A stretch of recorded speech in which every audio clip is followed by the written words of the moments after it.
kau bisa melihat kemenangan demi kemenangan akan terjadi kepadamu. Amin. Amin. Orang yang tidak bisa berdiri teguh, Bapak Ibu, dia tidak akan bisa melihat keselamatan dari Tuhan atasnya. Orang yang tidak bisa berdiri teguh itu orang yang sudah menyerah kepada masalah. Orang yang sudah putus asa, Bapak Ibu. Dan orang seperti ini tidak akan pernah bisa mendapatkan mahkota abadi. Ya, berdiri teguh dulu, Bapak Ibu sekalian. Orang tidak taat, engkau tetap taat. Orang tidak setia, engkau tetap setia. Itu namanya orang berdiri teguh.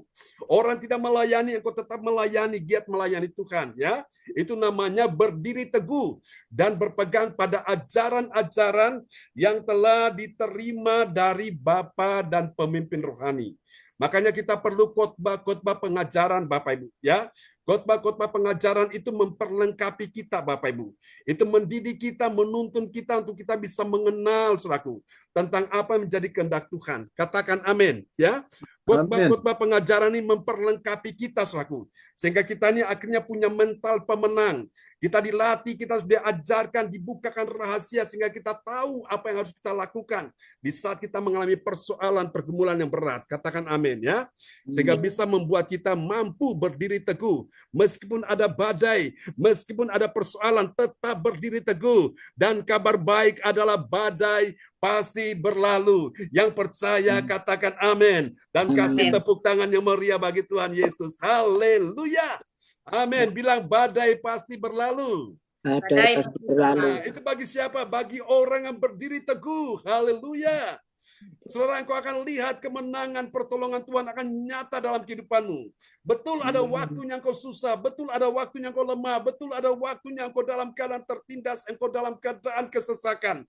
Tapi ketika engkau berdiri teguh di tengah-tengah situasi yang sukar, yang sulit, engkau akan lihat pertolongan Tuhan akan nyata dalam kehidupanmu. Katakan amin. Amin. Haleluya. Waktu engkau berdiri teguh, engkau akan lihat mujizat ajaib akan terjadi. Pintu-pintu yang tertutup akan terbuka, jalan-jalan yang buntu akan terbuka, yang tidak mungkin akan menjadi mungkin, bahkan sangat mungkin bagimu, asal engkau berdiri teguh. Haleluya, katakan amin. Oh, glory, glory, haleluya. Nah, kita lihat rahasia yang kedua. Setelah dia berdiri teguh, baru ada B yang kedua. Ini dia, B yang kedua, yaitu bersekutu. Bersekutu dengan siapa? Bersekutu dengan Tuhan Yesus Kristus. Dan Allah Bapa kita dalam kasih karunia-Nya yang telah mengasihi kita. Suami tidak mengasihimu, tidak apa-apa. Tuhan tetap mengasihimu. Jangan pernah kau sakit hati, jangan pernah kau kecewa, jangan pernah kau sedih. Ada satu pribadi yang mengasihimu lebih daripada kasih seorang suami, yaitu kasih Tuhan Yesus. Katakan amin. Istri tidak mengasihimu, tidak apa-apa. Satu pribadi yang mengasihimu, yaitu Tuhan Yesus Kristus. Anak menantumu tidak mengasihimu, tidak apa-apa. Ada satu pribadi yang sangat mengasihimu, yaitu Tuhan Yesus Kristus. Katakan amin. Sehingga itu akan membuat engkau rindu bersekutu dengan Tuhan Yesus Kristus, ya. Dan Allah Bapa kita dalam apa? Dalam kasih karunia-Nya yang telah mengasihi kita. Katakan amin. Ayo kita lihat ayatnya, ya. 2 Tesalonika 2 ayat 16. Ya, 2 Tesalonika 2 ayat yang ke-16. Dan Ia, Tuhan kita Yesus Kristus dan Allah Bapa kita yang dalam kasih karunia-Nya telah mengasihi kita dan yang telah menganugerahkan penghiburan abadi dan pengharapan baik kepada kita. Amin. Amin, ya. Ini rahasia yang kedua. Jadi miliki B yang kedua itu bersekutu. Angkat tangan, kita berkata, ku ingin selalu bersekutu denganmu, menikmati hadiratmu, biarkan rohmu tinggal dalam hidupku, sungguh indah bersamamu selamanya. Anda beruntung sekali, Anda bahagia sekali. Anda ada di tempat yang tepat. Kenapa, saudaraku? Karena saudara, di Jepang, di Singapura, negara maju, hari-hari ini ada satu sindrom yang memenuhi negara-negara ini. Sindrom apa, saudaraku? Orang merasa kehampaan. Orang merasa, saudaraku, kesunyian, kesepian, terutama para lansia, Bapak Ibu. Setelah anak-anaknya sudah besar, mereka sibuk dengan pekerjaannya, bisnisnya. Mereka pergi kerja pagi, pulang udah malam, saudaraku. Jadi mereka kurang komunikasi dengan orang tuanya. Cucu-cucunya sekolah, saudaraku pulang, karena banyak tugas-tugas, ada PR, belum lagi pegang gadget itu main, scroll-scroll media sosial. Jadi rasanya orang tua ini kok nggak dianggap, nggak digubris, Bapak Ibu. Ya, maka orang tua ini, saudara-saudaraku, saudara, di hari tua mereka menyedihkan sekali. Mereka merasa hidup ini seperti sepi, saudaraku. Sehingga mereka akhirnya memutuskan mereka tinggal, saudaraku. Mereka tinggal di satu tempat dan akhirnya mereka mati di situ, ya. Mereka merasa tidak ada yang mempedulikan mereka, ya, saudara-saudaraku. Dan akhirnya ada juga yang pergi ke hutan dan di hutan mereka mati.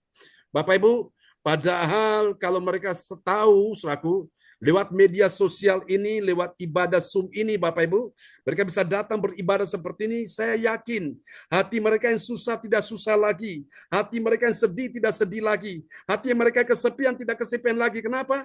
Karena mereka tahu ada Tuhan Yesus Immanuel menyertai kita. Ada hamba Tuhan, ada saudara-saudara seiman yang bisa saling menyemangati, menguatkan kita sekalian. Amin ya. Kalau sekiranya saudara ada punya teman atau punya rekan, Bapak Ibu, yang sudah lansia, daripada dia merasa kesepian, dia merasa bingung, dia nggak tahu berbuat apa, dia merasa seperti sunyi, saudara-saudaraku ya. Dia merasa dalam keadaan kosong, undang dia datang ibadah, Bapak Ibu ya. Nah, ini bukan terjadi di negara yang tadi, saudaraku, Singapura maupun Jepang. Tapi di Indonesia pun, di Bogor, ada suami istri di usia mereka yang sudah senja, mereka meninggal, saudaraku. Anak-anaknya mereka tinggal sendiri, sehingga mereka jarang kunjungi orang tuanya. Dan akhirnya orang tua ini mati, 2 orang suami istri, Bapak Ibu.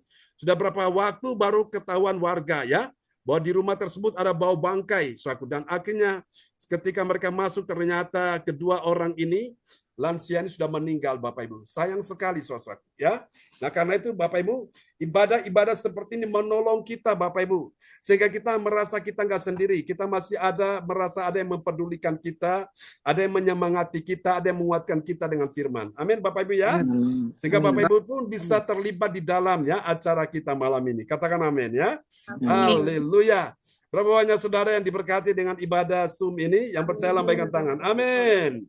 Ya, saudaraku. Nah, mari kita lihat yang ketiga. Ini dia ya.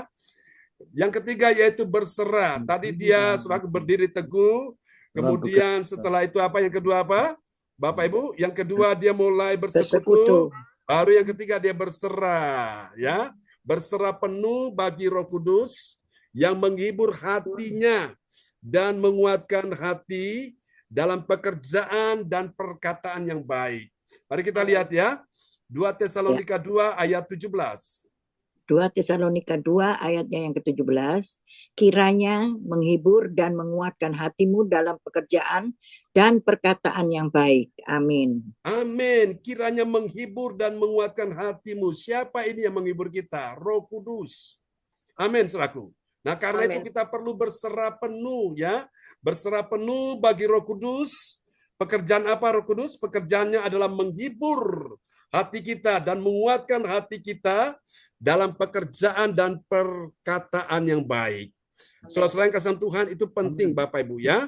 Kalau Roh Kudus tidak ada dalam diri kita, maka kita ini seperti apa? Keledai liar, saudaraku ya. Kita ini tidak bisa dikontrol. Tapi karena Roh Kudus dalam kita, kita mau buat dosa, kita mikir ada Roh Kudus ya. Sehingga kita akhirnya apa, saudaraku? Melakukan apa yang Tuhan mau. Katakan amin ya. Oke. Sampai di sini sudah dicatat, saudaraku ya. Berserah, aku berserah, aku berserah pada Yesus, Juru Selamat, aku berserah. Amin ya. Oke, nah setelah kita sudah berserah, lalu sekarang kita lihat kalau gitu apa dong hasilnya. Nah ini dia hasil yang akan kita capai, Bapak Ibu. Yang pertama, bagi orang percaya yang taat pada firman, apa yang terjadi? Dia teguh dan berpegang pada ajaran yang diterima secara lisan maupun tertulis. Kita lihat ayatnya ya. 2 Tesalonika 2 ayat 15. Ya, 2 Tesalonika 2 ayat yang ke-15. Sebab itu berdiri